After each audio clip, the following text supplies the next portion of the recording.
If Rolex was like, you know what, guys, we're worried about these tariffs, so we're going to go ahead and invest in a production facility in the United States. So now the U.S. market has a choice. We can buy a Rolex made in the United States that says USA made, and then you've got a Rolex that has a Swiss made label. Which would you prefer to buy? The Swiss made label. Are we worried about the Swiss watchmaking industry taking jobs from the United States? No. I think it's going to hurt them because then you put their product out of their realistic price point of what they should be. I mean, that's what a lot of folks that are in that $1,500 range, they want to pack a lot of punch. If you take that out, then I'm just going to save my money and I'm going to get something bigger. I don't think there's one watch company in the whole world that is going to accept less profit. I'm just being completely honest as a business person. I just don't think they're going to.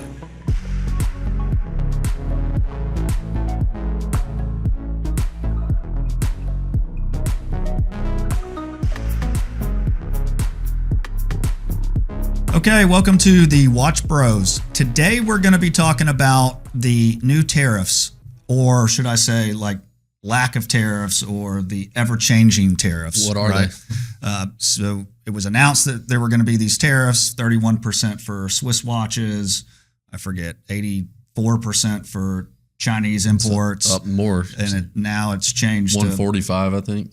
125, 145. I don't know. It changes every single day. I know China announced this morning that they were going to also add on to what they announced. And then I don't know if... Probably not buying a Chinese watch. I'm more worried about Swiss. Since this morning, I don't know if Trump's come back out and said, he's going to add more. Yeah. I would like to say this is not a political video.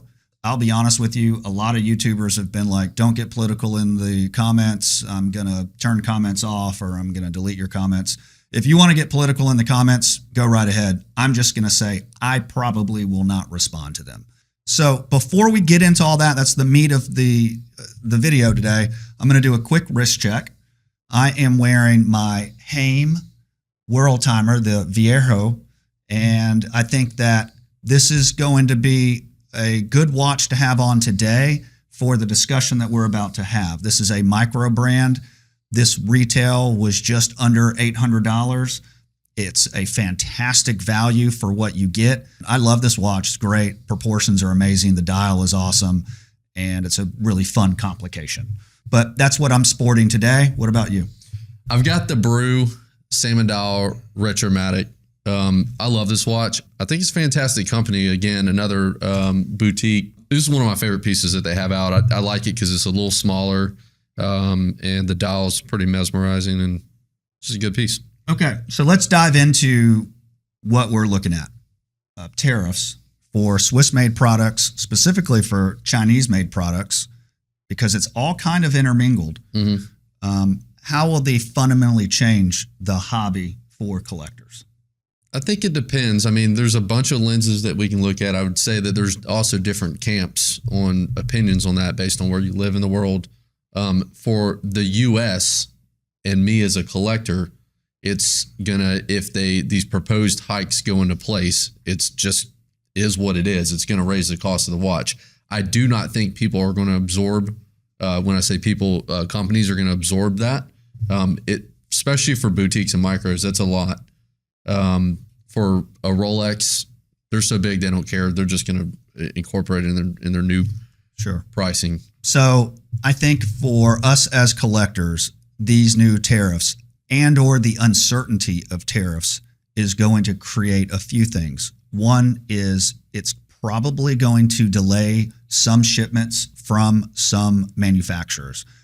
Any delay in those shipments because they're wanting to wait and see is going to create a shortage. And then that shortage could then increase prices. If it doesn't increase it on the retail side, which most likely that won't happen, on the secondary, you probably will see an increase on that side. So if you're used to buying a used Omega for a 30% discount, now you might only get a 15% discount because there's all of this uncertainty. Now, let's say that the tariffs are implemented. Right now, Trump announced that there was a 90-day pause although the import duty is still, he's implementing a 10% across everything for everyone. So it doesn't matter. Everything that's been brought or is being brought in is going to have a duty of 10%. If they do implement the 31%, it's going to be a massive change for us. And that is because I've heard the argument that, well, why can't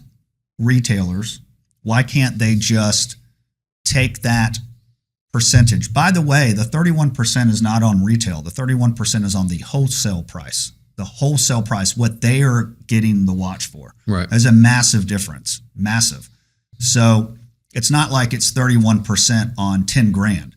It's 31% on whatever they're getting the watch for, 6 grand. But still, it's a massive difference.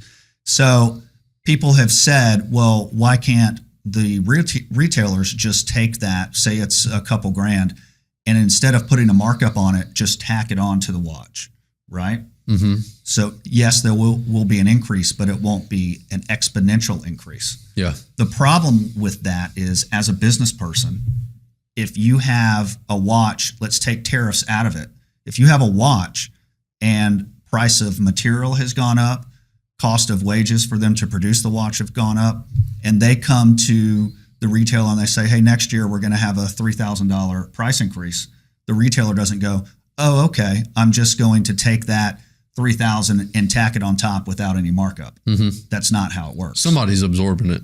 Well, nobody's absorbing it. What I'm saying is that is an additional cost to the watch. It doesn't matter if it's price of material. Oh, you're talking about, It doesn't matter where the cost comes from. Mm-hmm. It's still an additional cost to the retailer here in the United States. Right. So I don't like that argument where people think that, well, you can just tack that extra bit on and not mark it up. It's still a cost to somebody, and that cost has to be marked up in order for it to work in your formula for overhead, for restock. For business, just running a business. Correct.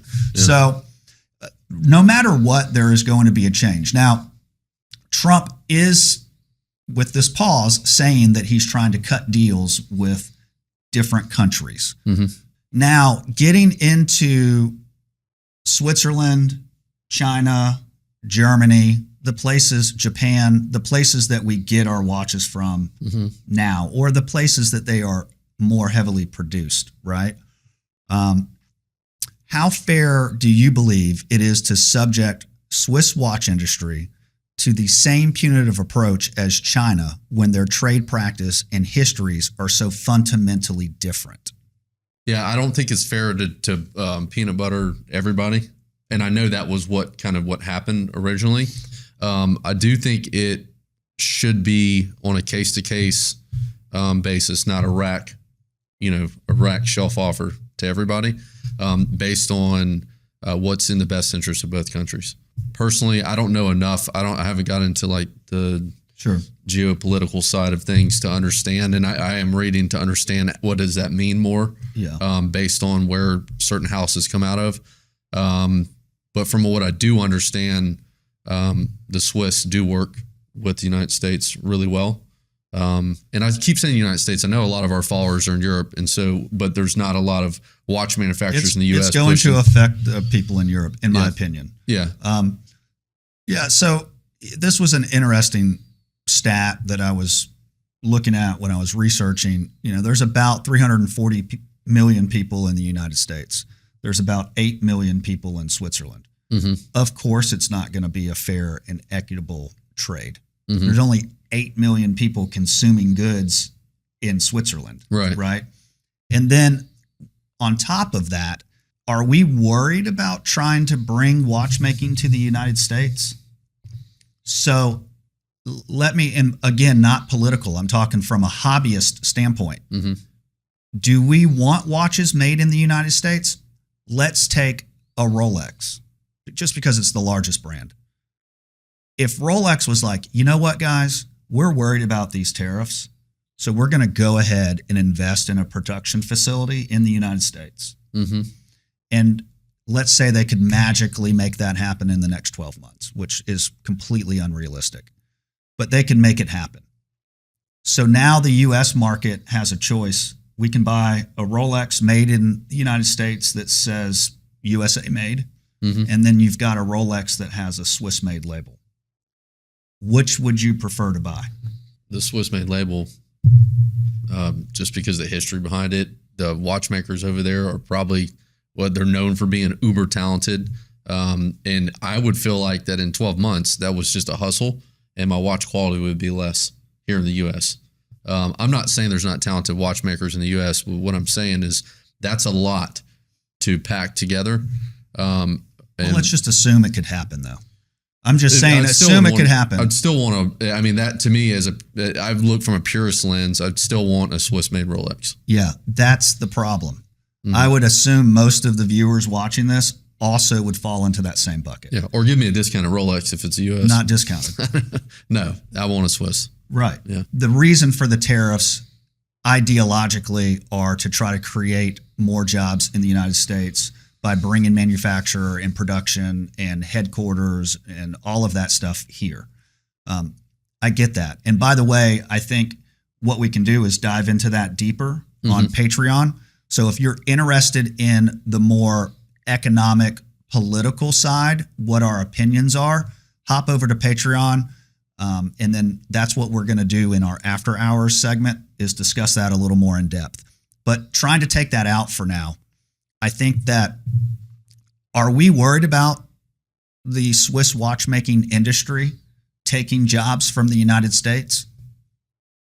No.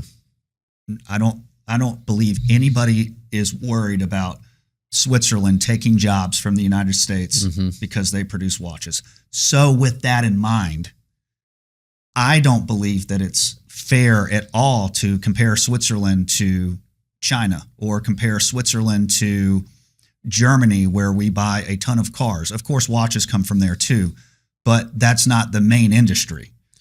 Well, I think that's where this is a hard subject not to get into tariffs too heavily, because the subject is tariffs and how it impacts watches. I think that's where, hopefully, my hope is that as they're striking deals, luxury goods is defined out of the tariff from Switzerland, or autos from Germany. And it's not, or, in luxury goods where we're not a threat to each other. Yeah. We're not robbing France, their champagne industry. Right. And so, or wines or whatever it may be. So why do we need sparkling wine is kind of big in the United States. But yeah. But I mean, why do we need to impose a tariff on something that we don't produce and we're not trying to produce? Yeah. In watches. Yeah. Correct. Yep. No, I agree. And I think that that's what people are losing in this.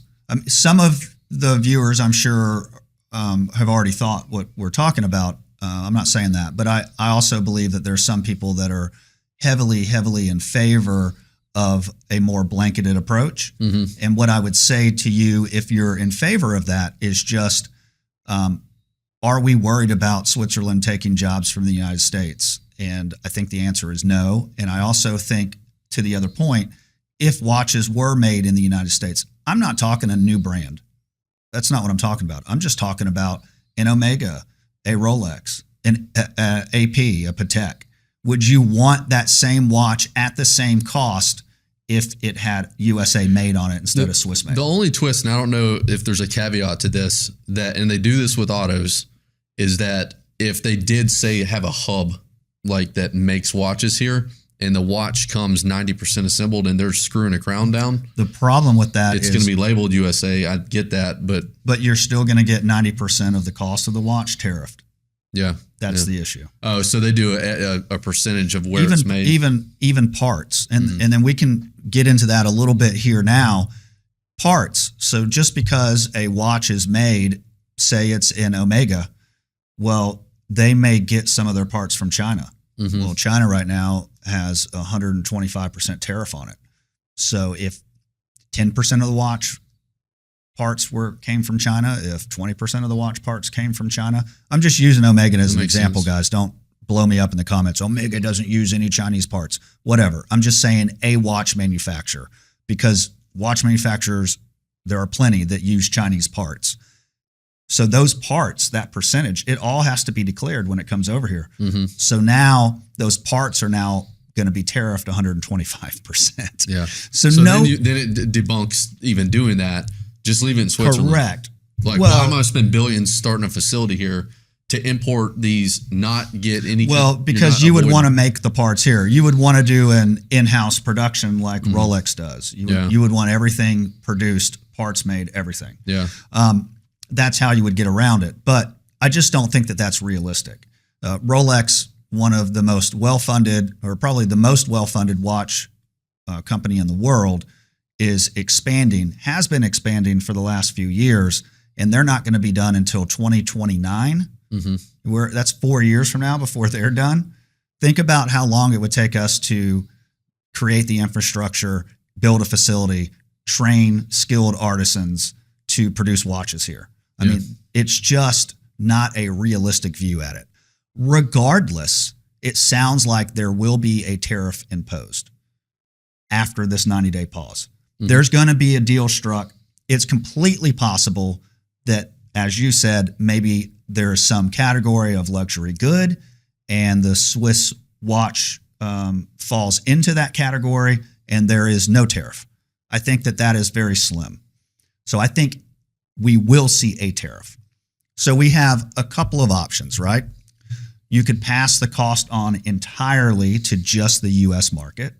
That's option one. The manufacturers could accept reduced profitability for the watches they sell to the U.S. So essentially they could eat it.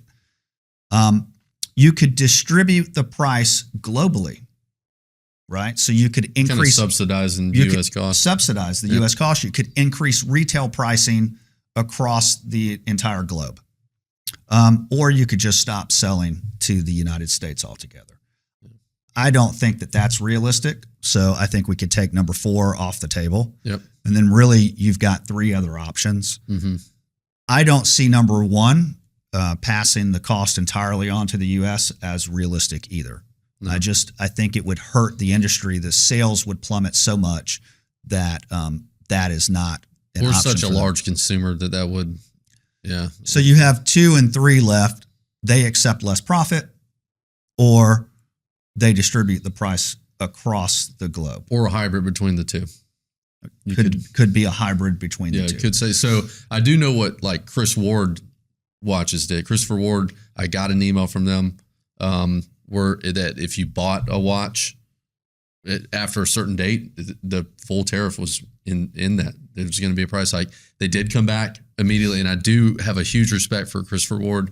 They did come back and email today that if you bought a watch for the higher price, they're going to refund it. Sure. Just because of the pause, it's doing what's right. And they're fairly large. They're not Rolex large, but I think it just depends on who the company is on how they'll handle it.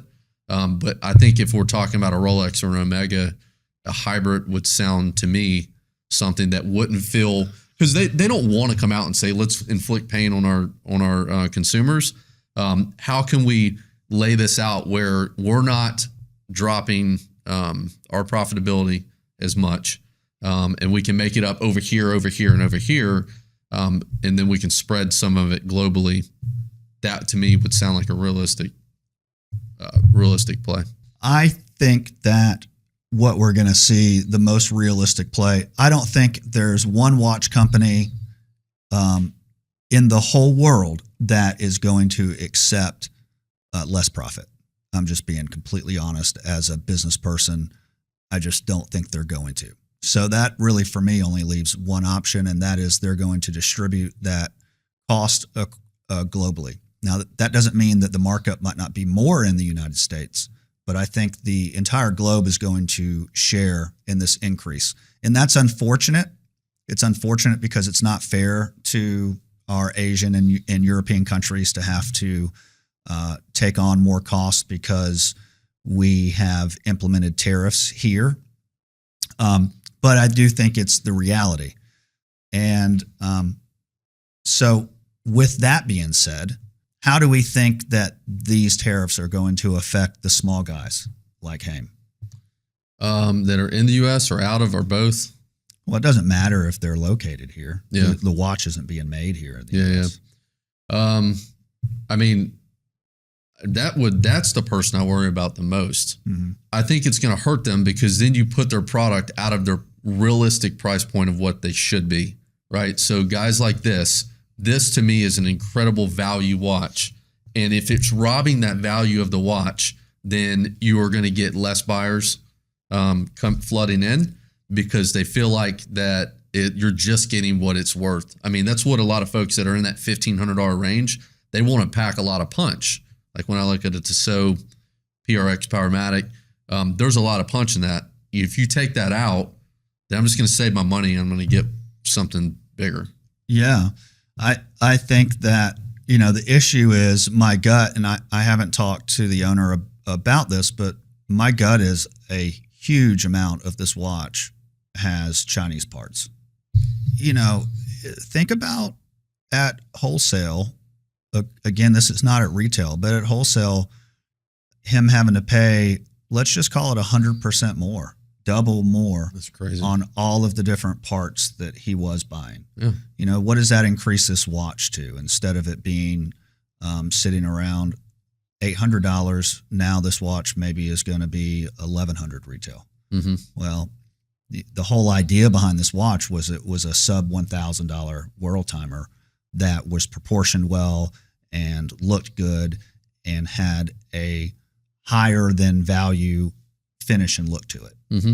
Now your finish and look is pretty much at value, and instead of buying this watch, maybe people now are going to go to the secondary. Yeah, I think you're not fighting above your weight class now. You're just fighting in your weight class. Yeah, exactly. And I think that is probably what we're going to see that benefits, one, the turmoil that we have right now, and then two, whatever tariffs do get implemented. I think you're going to see a lot of people willing and wanting to buy on the secondary. And the secondary market is made up of really trustworthy, amazing dealers, but it's also made up of flippers. And so everybody that, gets pissed off with flippers, well, guess what? They're probably about to get a little fuel to the fire to They're coming back out. Help them out. We were just seeing them weed out of the business. Yeah. And then we have our short-term and long-term, which I think at this point, we can save that for Patreon. So I think what we'll do is we'll get into the short-term and long-term thoughts around this. We've touched on it a little bit already, but we can dive deeper. And then we can really dive more into the political aspect, what you and I honestly think. Mm-hmm. I don't know where you stand on it. We haven't had a lot of discussion around it. You don't really know where I stand on it. So I think we can have a good conversation around do we think some of this is good? Do we think all of it is bad? Do we think some of it is bad? Whatever. Join us over at Patreon. Check out what our thoughts are. We're going to get into the long-term impact and just what our general opinion is about all of this. All right? Sounds good. We'll see you there. Bye.